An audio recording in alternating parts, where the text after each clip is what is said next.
Oluvannyuma lw'akakiiko kanoonyeza ku mivuyo mu by'ettaka akakulembera omulamuzi Catherine bamugemerera okufuna okwemulugunya olutatadde kuva e Hoima ku ngeri ababundabunda gye beddizaamu ettaka ly'abantu olunaku lw'eggulo kaasibye Kyangwali nga kalambula ettaka eririko embererezi wakati w'abannansi n'ababundabunda okuva mu mawanga ag'enjawulo naddala e Congo. Ab'akakiiko basookedde Bukindatu gye basinkanidde abakulembeze ku byalo bino ne babalombojjera ennaku gye bayitamu nga bagoba ku ttaka lyabwe n'agamu ku mayumba mwe baali basula ne gamenyebwa nga tebafuuse ababundabunda mu ggwanga lyabwe. Obusiisira batugoba tetwamanya oda yavaawo babiki. Ssentebe wa Bukindatu Alinda Edward yayaniza abakakiiko mu butongole n'ategeeza nti essuubi lyabwe liri mu bo kubanga babadde tebalina buyambi okuva ababudamu lwe bajja mu kitundu kyabwe. Saa zino tukumanya obumwaija obundi musaakuyungayunga mu katayito abantu bakasaakuteekaana obundi bakakwijagiraho ekironka kimu. Ku byalo 28 ebyawambiwa ababudami abatuuze basobola okununulako 23 nga 5 bikyali mu mikono gy'ababudami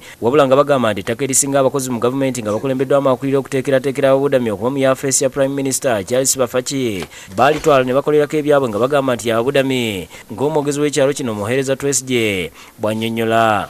Abantu abatubingire itwe twamanyaga gavumenti niyo yatubingire kyonka tukahunira ba minisitiri obutware hagombora batugambira nti nabo tubamanyire. And I would request that all other judicial officials and other people who mediate land matters should emulate this act and reach the locus before they make decisions. Oluvannyuma lw'olukiiko akakiiko nga kakulembeddwamu omubaka wa buhaguzi Muhaire Daniel batandise okulambula ebyalo eby'enjawulo wabula nga buli gye batuuka abatuuze babaaniza musanyu nga kwotadde n'okunyeenya ku gali b'enjole.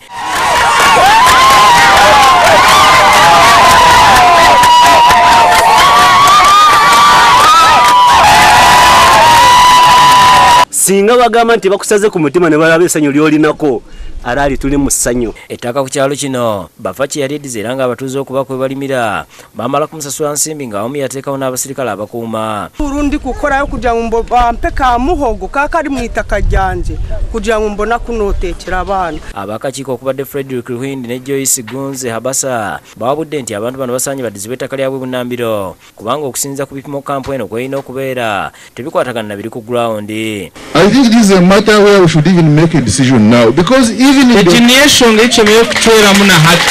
the letter of the Prime Minister was please resettle these people immediately. Bakagamba kulinda kurungi abasuhuki banu That to keep very well those refugees tibakwetaaga kutwala eitaka eriri hansi kusirimu ka kikonko. Omulamuzi Catherine bamugemerere nga ssentebe w'akakiiko ategeeza nti yayogerako ne Prime Minister ku nsonga z'abantu bano era nakkiriza nti baddizibwe ettaka lyabwe era nkati ng'akakiiko batandise kaweefube okulaba nga beeyambibwa kubanga bakosebwa nnyo naddala abakyala n'abaana ab'obuwala.